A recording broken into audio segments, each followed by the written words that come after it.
You have a vision for helping your community, but transforming that idea into a rigid legal entity requires building an architectural foundation.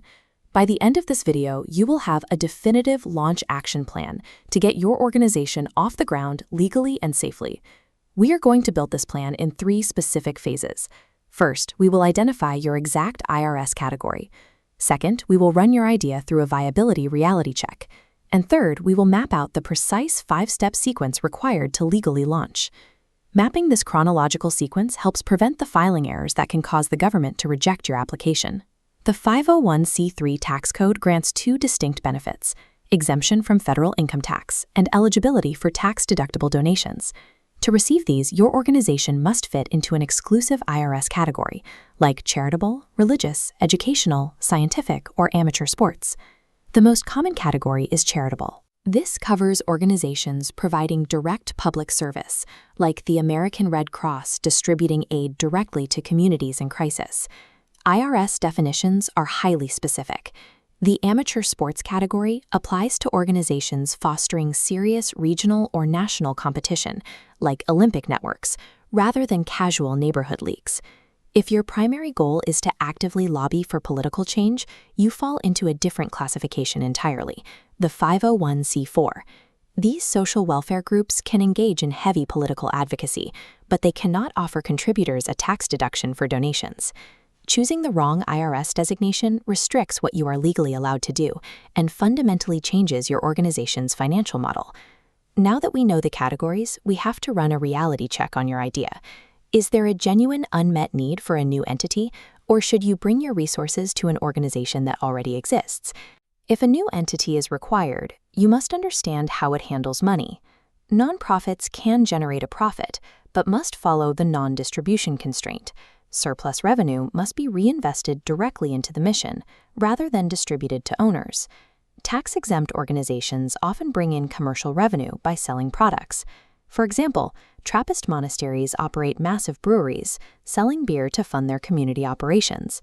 Generating that revenue comes with a catch for the creator. Many leaders struggle with founder syndrome, trying to retain complete control over their project. To succeed, you have to relinquish sole ownership of your idea. Unlike a private business or an LLC, a nonprofit is effectively owned by the public. It is governed by a multi-person board of directors who hold the ultimate legal authority to make decisions. Starting a nonprofit involves a trade-off. You sacrifice personal ownership and total control of the entity in exchange for public trust and tax-exempt privileges. Once you accept those realities, you are ready to build the entity. The order of operations here is critical. Completing these legal steps out of sequence will result in automatic rejection by the government. Step 1 is clearly defining your name and mission. Step 2 is formally recruiting your board of directors. Both of these steps must happen before the entity even legally exists. Step 3 is incorporating at the state level. You do this by filing articles of incorporation with your state government, which officially creates your recognized corporate entity. Now that the corporation exists, we move to Step 4, applying for an Employer Identification Number, or EIN, from the IRS using Form SS4. This functions as your organization's federal fingerprint. Finally, Step 5. With your state corporation formed and your EIN in hand, you file Form 1023 with the IRS. This is the official request for federal 501c3 tax-exempt status. The most common failure point for new founders is attempting to file this federal paperwork before securing their state incorporation. The IRS will immediately reject an application if the corporation does not yet legally exist. Following this exact chronological sequence establishes the corporate shield. This legal barrier safely separates your personal liability from the organization's actions and debts. Receiving an IRS determination letter signals the beginning of your organization's federal compliance requirements. Your daily operations are now bound to a schedule. You must file an annual informational tax return called Form 990, and you are legally required to hold and document regular meetings with your board of directors. This chart breaks down a healthy financial model for your newly approved organization. You can no longer rely on a single donor. You must actively build a diversified revenue stream, pulling from grants, individual contributions, and commercial merchandise or services. Established organizations scale their operations by combining these diversified funding strategies with community volunteer equity.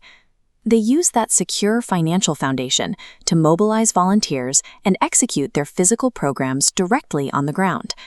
Without a rigorous plan to manage continuous compliance and drive diverse fundraising, a newly minted 501c3 will legally dissolve or run out of money within its first year. You now have your completed mental checklist. You know how to identify your precise IRS category. You've accepted the reality of what a founder must surrender, and you have your 5-step legal roadmap. It's time to take your first physical step. Download the launch templates from the link below, or book a board alignment workshop to get your founding team on the same page. A sustainable nonprofit relies on a precise legal framework. When that structure holds, your mission gains the legal protection and public trust needed to provide long-term services to your community.